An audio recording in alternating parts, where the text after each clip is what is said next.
You know ID in the town all day. ID in the SEA.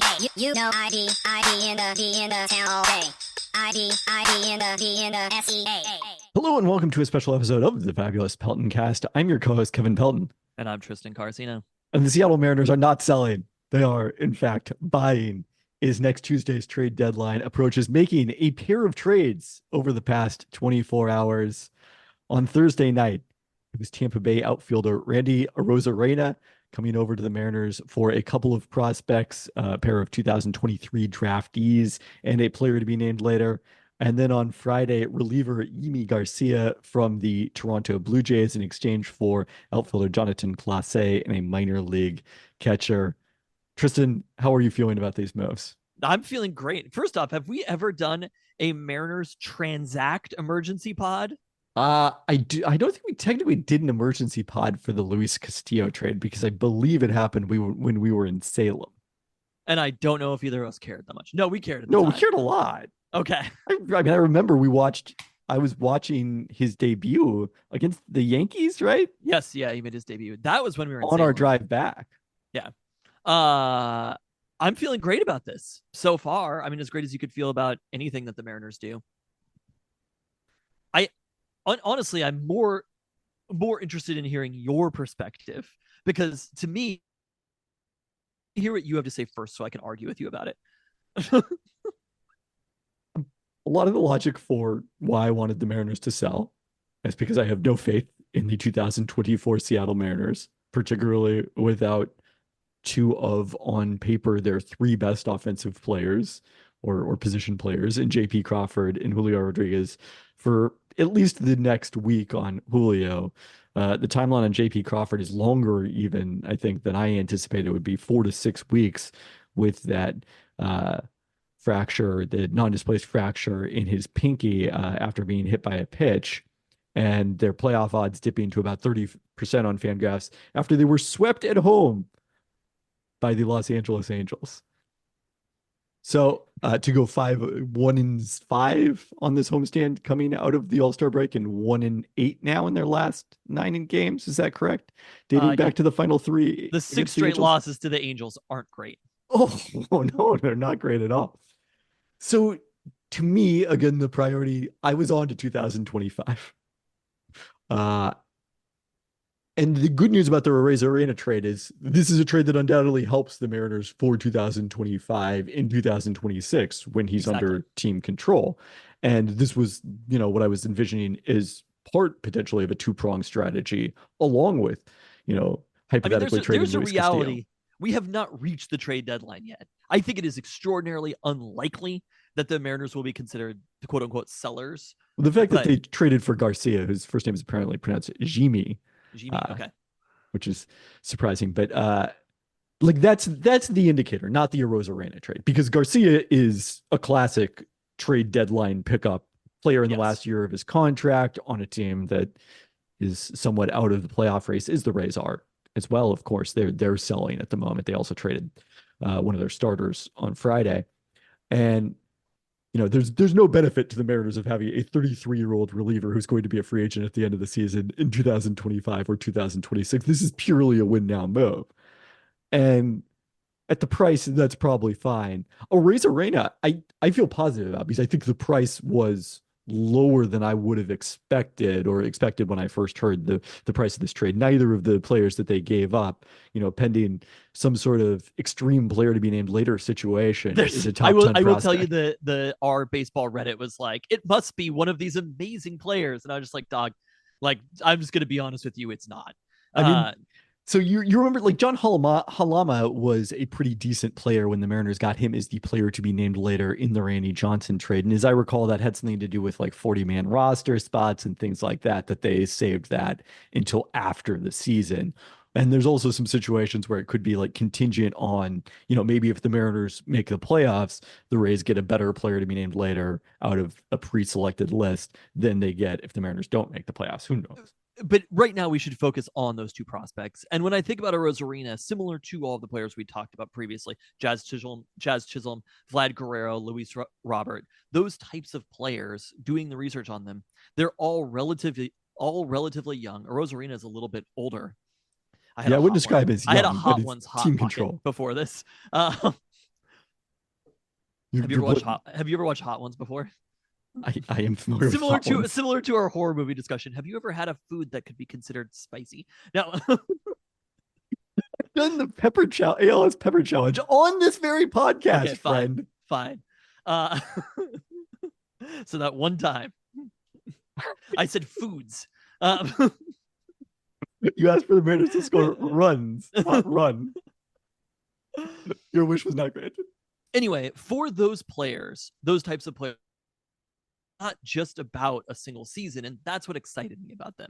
It's about the Mariners needing to transform their offensive roster, pretty much completely overhauling it, and not just in a situation where they're going to be able to go out in free agency. Just looking at the upcoming free agents, it's not something that's going to happen this offseason. This is the window right now for the Mariners to set up their 2025 and 2026 rosters. There are moves that can happen, there are trades that can happen next year, but the urgency in the moment for those trade partners, like the Rays, like the White Sox, like the Marlins, is more pressing in this moment.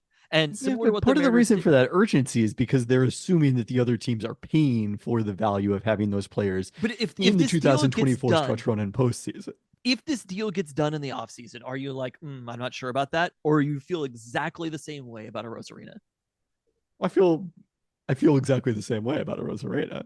It is a solid deal. Like you could I look at it I and have almost no qualms about it. no way and approach it as the Mariners overpaid for Randy Arozarena because of the pressure. Maybe on Garcia, but that one to me is like, I want to talk about that later because I want to focus solely and first on Randy Arozarena because I also don't think the Mariners are done.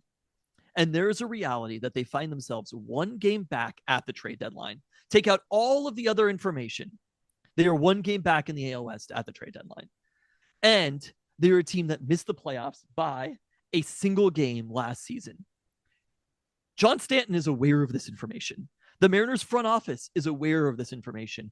And most importantly, the people who are aware of this information are fans and the people who have to sell them tickets. John Stanton, I didn't see him in Diamond Club when I was there last week in the Angels game. He only showed his face earlier in the year when they were up about 10 games. But things were going much better. he is very aware of how many people bought seats for those games. And we talked about this previously. Baseball, more than almost any other sport, is about ticket selling during the season. And right now, the Mariners still have games to sell over these next couple of months. And beyond that, they have an off season of tickets to sell. And if they try, say they don't make it, but they tried on their way in and they're like, we have Randy Arozarena going into next year with a healthy Julio, with a healthy JP Crawford, the excitement is going to be significantly higher around this Mariners team. If they quote unquote sell like you're talking about, the excitement is dead. Like this I don't necessarily buy that because the point of selling was it's part one of a two-step process that it's that you've sell and then spend that money that you've saved, sell Luis Castillo and spend the money that you've saved on hitting. The season ticket renewals happen before that. That is true. I don't think that season ticket renewals are as important in baseball as they are other but sports. They matter. The inverse of them. These things matter, and they know what the numbers looked like when they made the playoffs a couple of years ago, and they know what the numbers looked like when they didn't make the playoffs. And how they approached the trade deadline last year was different than how they have this year, which obviously they were further out from the playoffs at this point a year ago than they are right now. I understand that there's more to it than just being a game out because the wild card is less of a possibility than it may have been otherwise, or most teams who are a game out. But realistically speaking, the Mariners have a chance to make the playoffs. They have the pitching staff. They just need to score slightly more runs. They haven't been getting blown out in almost any of these games. When you look at those Angels games, they're not particularly lopsided. So yeah, I mean, their run differential has stayed mediocre the entire season. Their record has fluctuated wildly. The run differential has been basically the same. So I don't think that the Mariners' problems are solved by Randy Arozarena, but it's definitely a step in the right direction. Their PR problems are at least slightly solved by Randy Arozarena. And I can tell you somebody who's excited about Randy Arozarena being in that clubhouse, and that's Julio Rodriguez. That is the rest of the roster. And this Mariners roster is excited about having him there. He's a player who seems very liked throughout baseball. He's a player who's very liked by fans. For me, as in the World Baseball Classic, seeing so much of Randy Arozarena, it's like, I love him.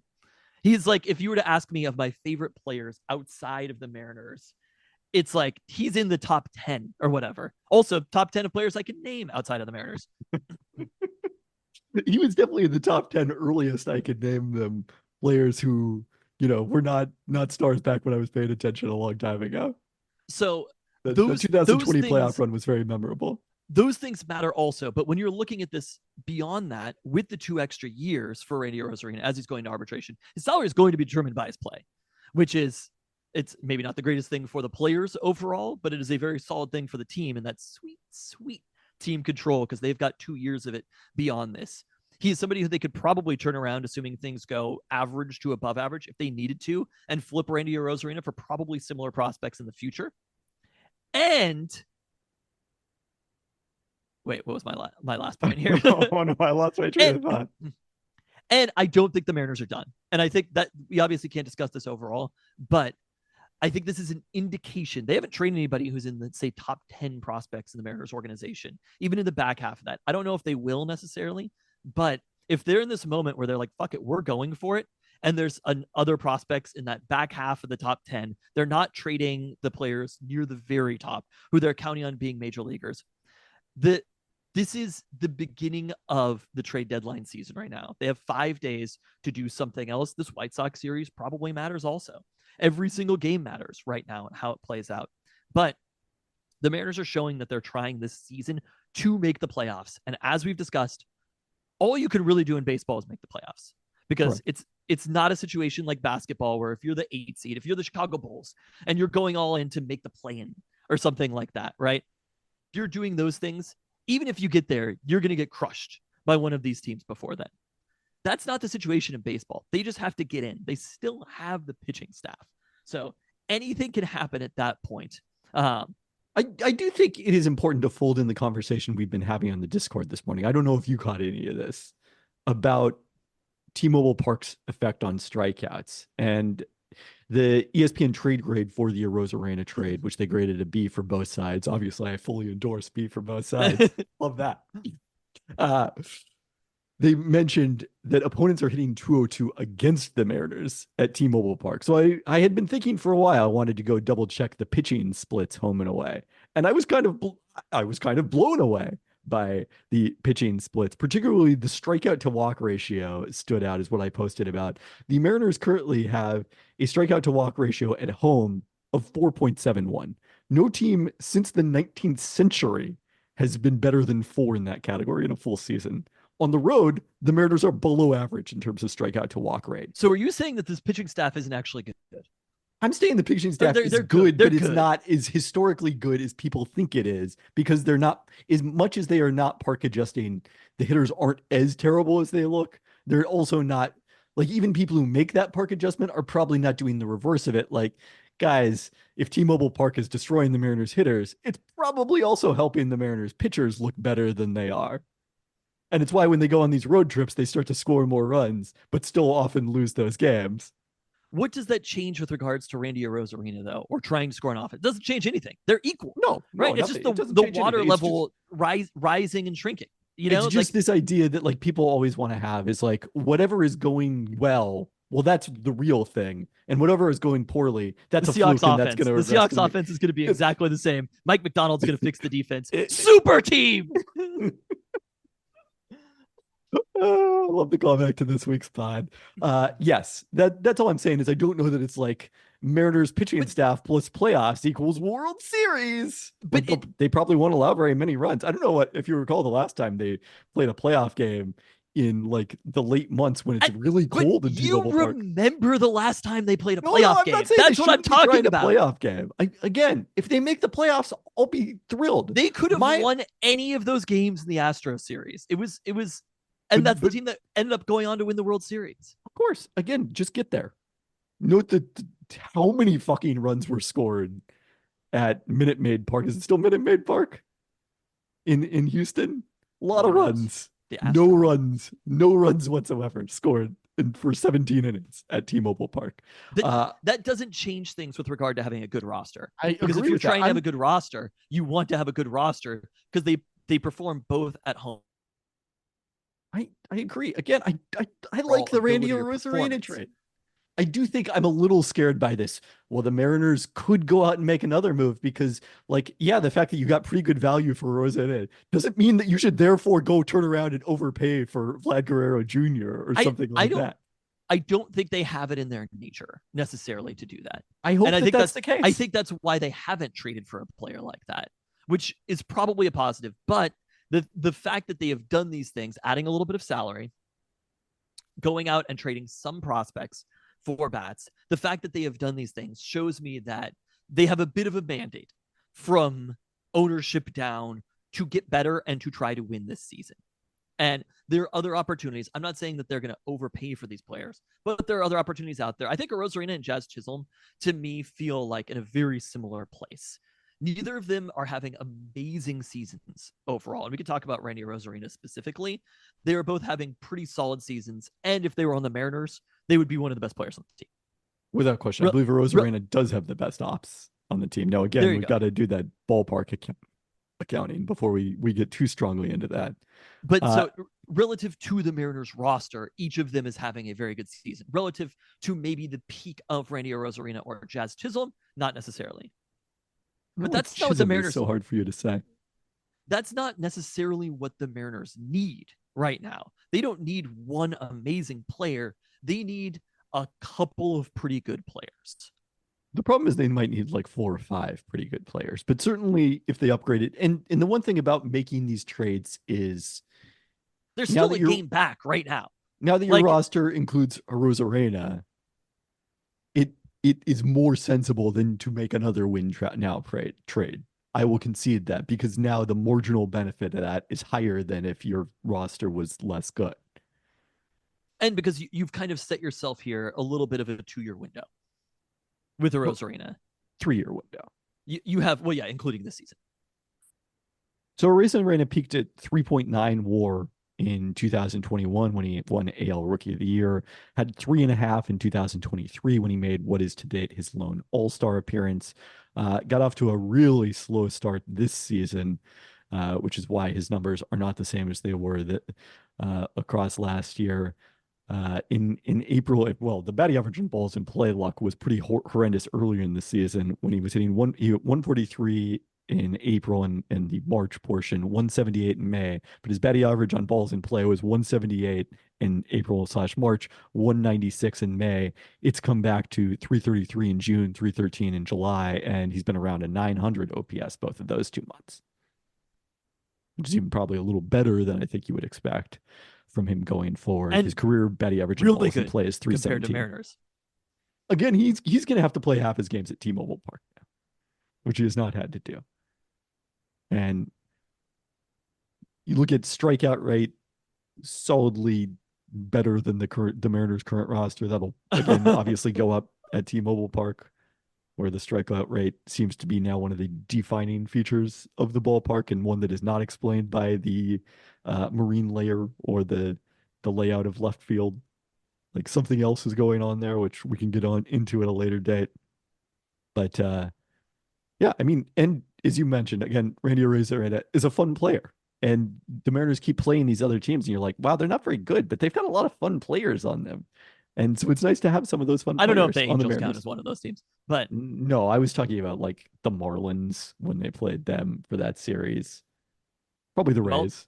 Maybe they will have one of those players. The Rays have obviously been fun for a long time. Yeah. So anyway, I'm feeling great about that because, again, they've also set themselves a little bit of a window. If they do make another trade, one of those players that we're kind of talking about will be in a similar timeline contract-wise as well as Arozarena. Obviously, Julio's tied up for longer, but there's kind of Julio. If Julio's career is the timeline for the Mariners, there are different windows within that. In the same way that Ken Griffey Jr. years ago, there were different windows. Julio's career isn't the timeline for the Mariners anymore. He's not been good enough this season. The starting pitching is the timeline. Not the timeline. Is the starting pitching good enough though? And now that's the case for a win now move and for focusing on 2024, despite everything that's gone wrong, is knock on wood, the pitching is healthy. Wow, updated Julio, not the timeline. Look, we're constantly evaluating timelines. I still think Julio overall is probably the timeline, but Does it, there's a does it concern you at all to trade with the Rays? no, not at all. We like Luke Rayleigh. I know that's the thing, but the Rays have such a reputation for winning these trades, including the one where they got Arozarena. Smith and Hopkins, 2023 first draft picks by the Mariners.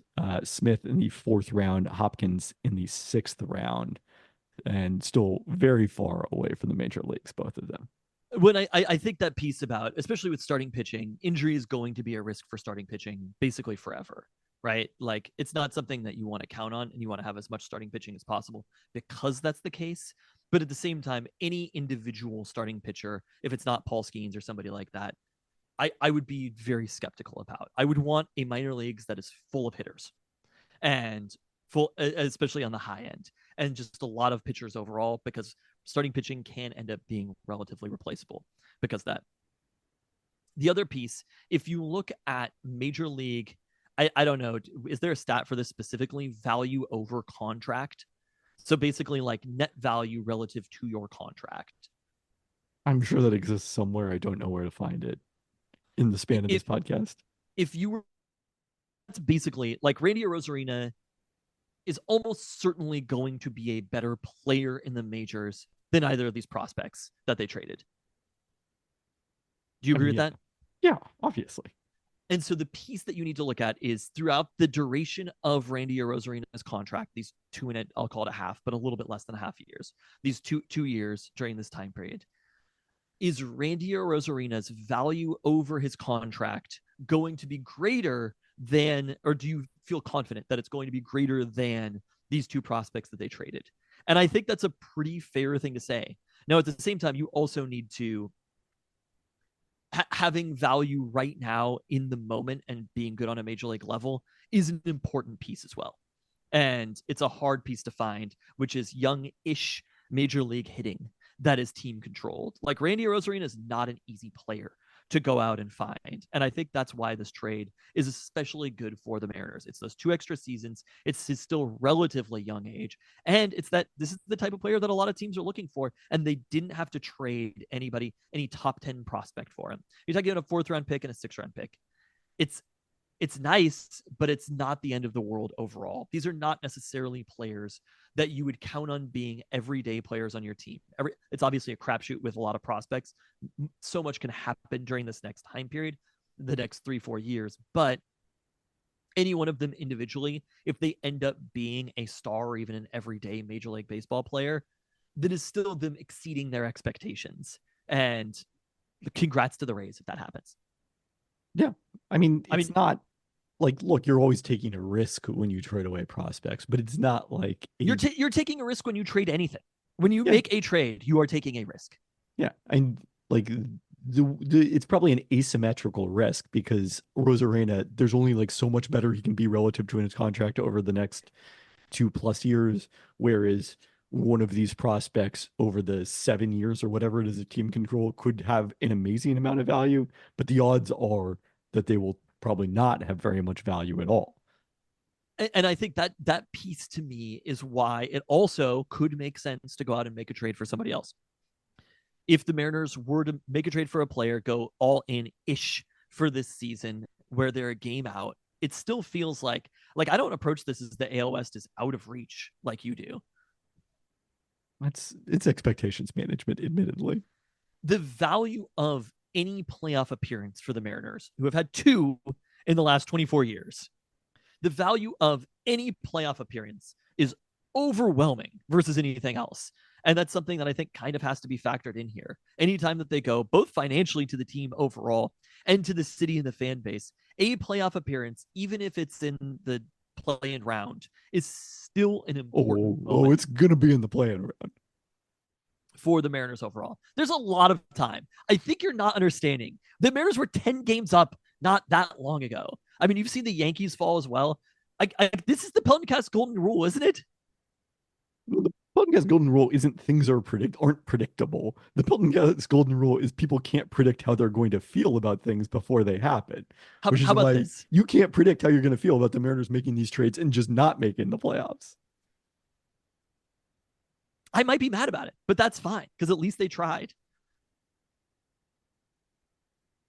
And at least we'll have a fun Randy Arozarena for a period of time. True. Okay. What about Jimmy Garcia? The odds of clinching the buy on Fangraphs are 2.5%. I'm just saying this is not a Pelton Cast Golden Rule, but the baseball season is very long. Oh, There's still a lot of baseball left. You know what it's almost as long as? How long? The soccer season? Yeah, the MLS season. MLS season. Almost. Not quite. Jimmy Garcia, a veteran, made his major league debut in 2014, missed one season due to injury entirely, but it's his 10th major league campaign. The Mariners will now be his 5th team. He was a deadline pickup by the Astros in 2021. That didn't go super great, but obviously a very small sample size, a lot of volatility with relievers in that period of time. Showcasing the volatility of relievers, Garcia has basically alternated between below replacement play and like solid, near 1 WAR seasons as a reliever. He's probably not quite good enough to be your primary setup guy, but I think he basically steps in the role that Ryan Stanek has not been very effective in. I was going to say, I think he probably is their primary setup guy. I mean, I guess if we assume that player is Stanek, but like. Well, hopefully it's Gregory Santos. So it sounds like the knee injury that caused him to leave the game. That was part of the bad vibes. Yeah, that didn't help. Just go great. The knee injury that caused him to leave the game is not serious. Adam G had just reported on Twitter. He'll be with the team in Chicago and perhaps have a chance to pitch as soon as tomorrow. Revenge game. Yes. Ryan Stanek at this point, watching him pitch, he just does not feel like a major league pitcher. I'm not convinced that Ryan Stanek will be on the Major League Ball Club in 10 days. I mean, they have to clear a roster spot. Are we convinced he's going to be on the Major League roster tomorrow? He probably will be, but I'm not convinced. I thought the funny piece of it with people citing this is one that I actually feel a little bit worse about overall, which is basically anytime you're trading for relief pitching for a half year, there's a little bit of like, what are we doing here? I understand the value at this point of the season. Relief pitching is important. It's something that the Mariners have not had to do in a very long time. This harkens back to like 1998, right? This is like Mike Timlin, Jose Mesa days. I mean, I believe it was 97 was the worst of it. Who was the pitcher from Boston? Not Heathcliff Slocum. Heathcliff Slocum. There was another one too, a white dude. From Boston? Maybe not from Boston. Anyway, you thinking of Paul Spoljaric? Paul Spoljaric, yes, that's who I was thinking. Yes, he was also part of the Jose Cruz Jr. trade along with Mike Timlin. So this kind of it harkens back to 90s Mariners days, trading for bullpen at the trade deadline. And I honestly, the Boston trade hurt them pretty bad, but yeah. Oh, you think 2 guys who were like key pieces of the Red Sox title teams, you think those would have been nice to have in Seattle?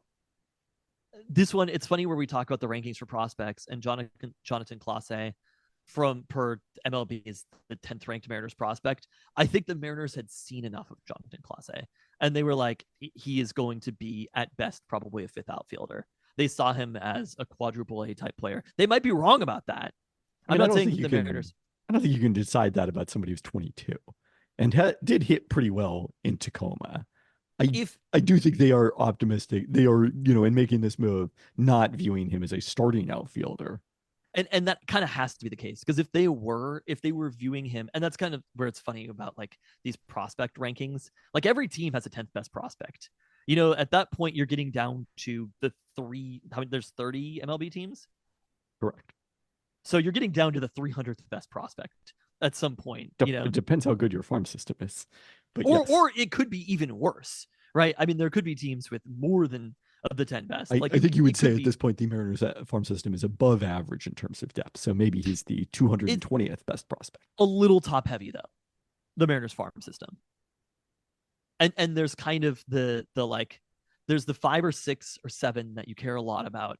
And then beyond that, it's kind of a crapshoot. So seeing Jonathan Clase being involved in this one that excites me a little bit less, just because again, you're trading hitting for pitching. There's two things that you don't do in football. You don't trade defense for offense. But you don't. But you don't trade offense for defense. Okay. And in this one, you don't trade hitting for pitching because it's inconsistent, and trading for a prospect for somebody for a couple of months. So this is one where it's like, if this doesn't work out, at the same time, the Mariners know a lot more about Jonathan Clase than we do, and their expectation for him, again, they might be wrong, but their expectation for him is not to be an everyday major leaguer.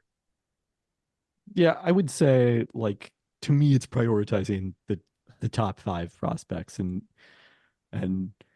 that after there's that, no way that any of those players get traded outside of I am not Cole willing Young, Harry to. Ford, Colt Emerson, Montez Celestin. Those players, obviously the players I don't even know if they can trade the players they drafted this year. Those players, it would take a mega trade for one of those players to go, and I'm not sure if Vlad or Luis Robert are worth it to the team. Yeah, I mean, it is interesting if you were planning to go get Luis Robert, going and trading for another outfielder would seem to make that a little bit less viable. But not that the DH position has been locked down in Seattle at this point.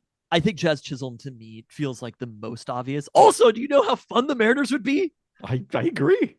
If they had Jazz Chisholm and Randy Arozarena and Julio, who I'm still willing to say that Julio is a fun baseball player. Of course, Julio is a fun baseball player. I'm a little surprised you would say that Julio isn't the timeline overall. It's not necessarily like a Julio sucks now take. It's just more like I don't know that we can sit around and wait for Julio when the pitching is as good, starting pitching is as good as it is and as healthy as it is right now.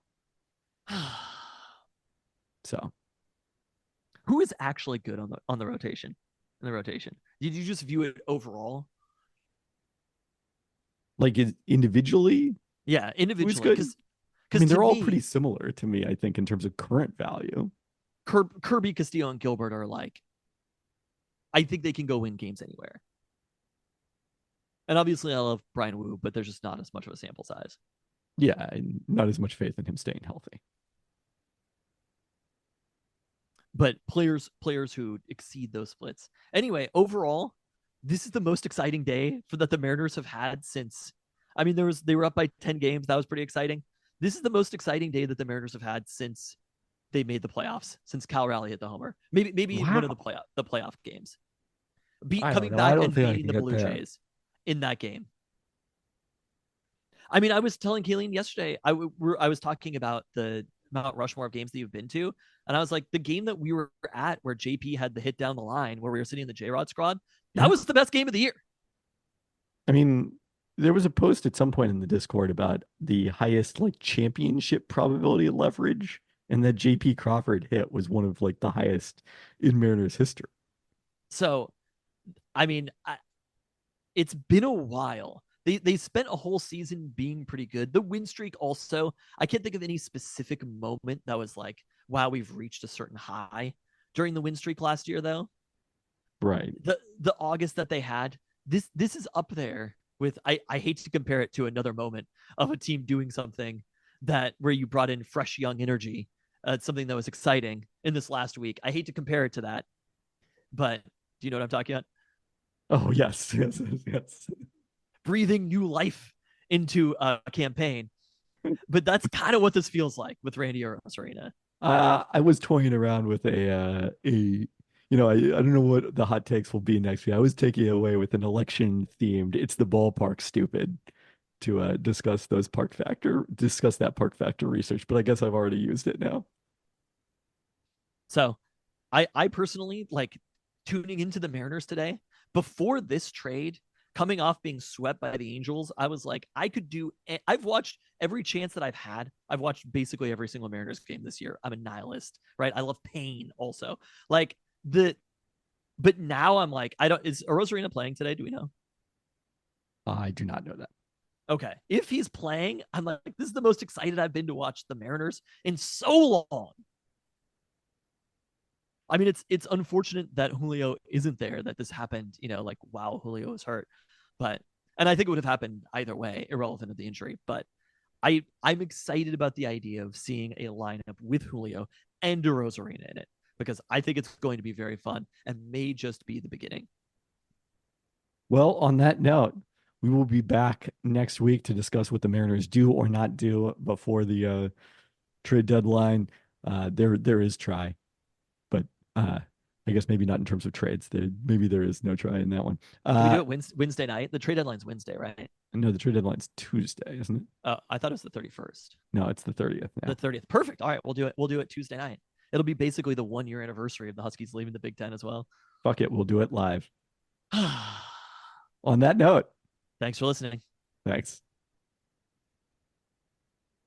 Spicy foods. Not that it gets spicy food. I don't know why you're taking this out on me. I'll never beat the never seen a horror film allegations. Al. Don't want to beat him. You know what? I had another fucking basketball Tyus Jones transactions related. No, I was updating old contract extensions the next night in my dream. Like I don't know what to tell you. It's a sickness. Although this morning the dream I had was you and I were talking on a plane with Jan and maybe our late grandmother, and then the plane tried to land, and we were like, "Wait, why is it landing?" And then it did the pull-up maneuver, and then started crashing. And I definitely was like, "Well, it's been a good run."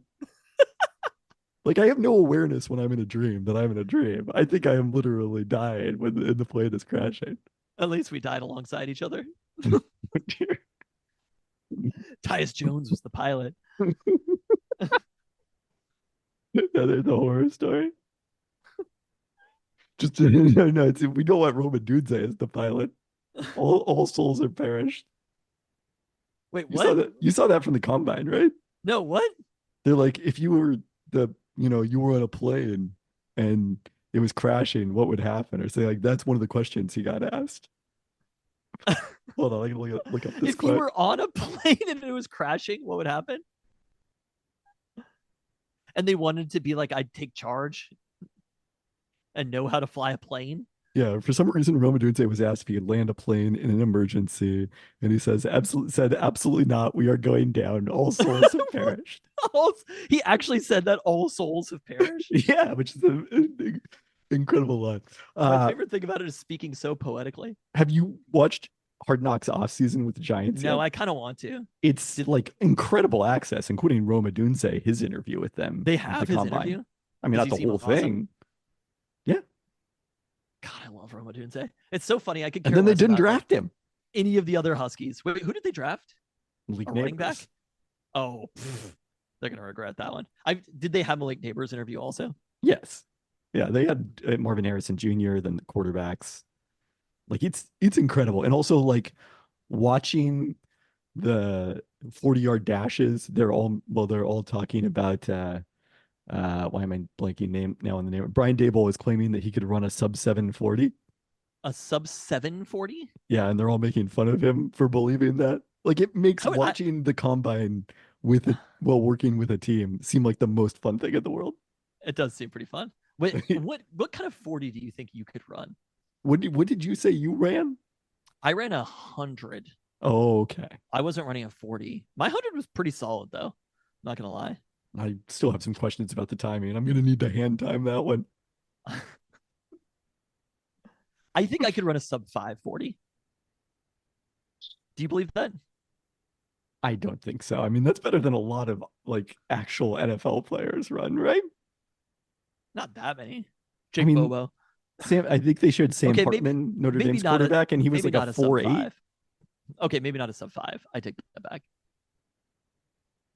What is the offensive lineman territory? I feel like maybe 5.5. I think I am faster than many offensive linemen in the NFL.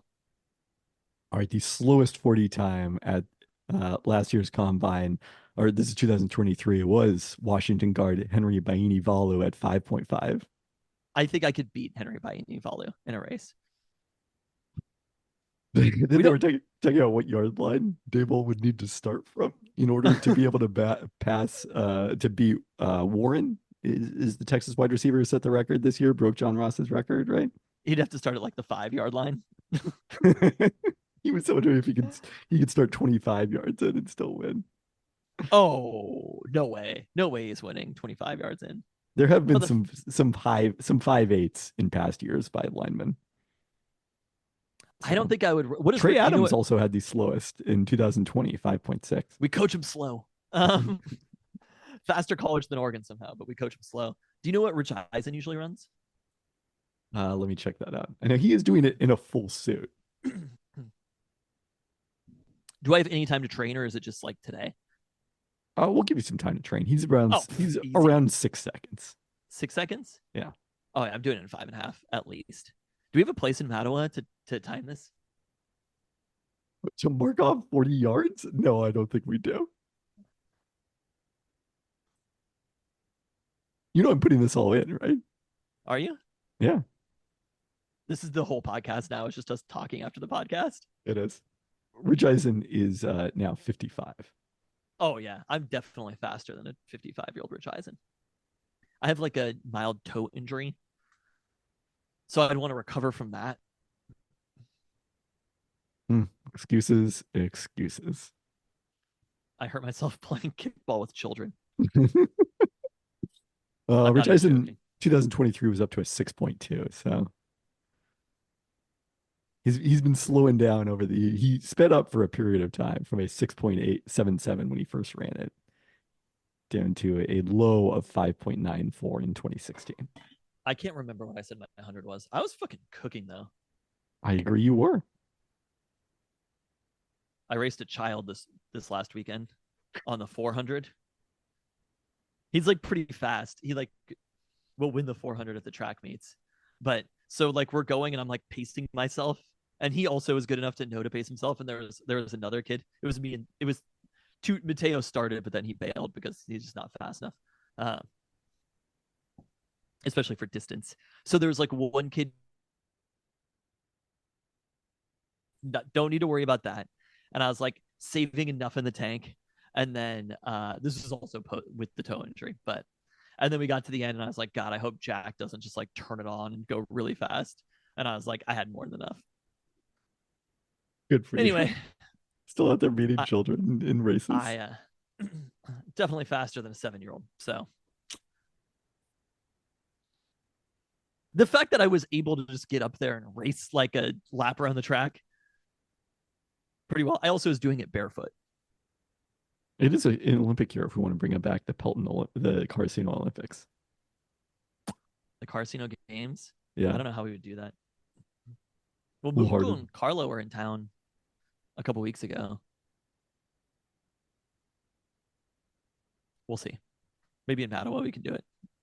I don't think the heat there is going to be conducive to it. We can do. There's not even a diving board in the pool. We could do lap racing. Yeah. I am not a strong swimmer. I'm ready. Are you really? I mean, not really, but I think I would win the races among this family. Really? Yeah. Down and back in the pool? Yeah. You think you're the fastest? I do. What do you think is your closest competition? Katie or Kayleen? I don't know why Ben isn't an option or me. I feel like you just described yourself as not a strong swimmer. That's why you're not an option. Well, you know we're racing now. I'm well aware. Again, I just said I'm ready. I remember the pool wasn't great for float ball, right? Isn't that what we determined? It has like kind of a weird area for float ball. I suppose so. I don't remember that. That'll be part of the Olympics. Luca's ready. Yeah, no, we're racing. Okay, let's do it. All right, post pod next week. We'll talk about who won. We'll be there. So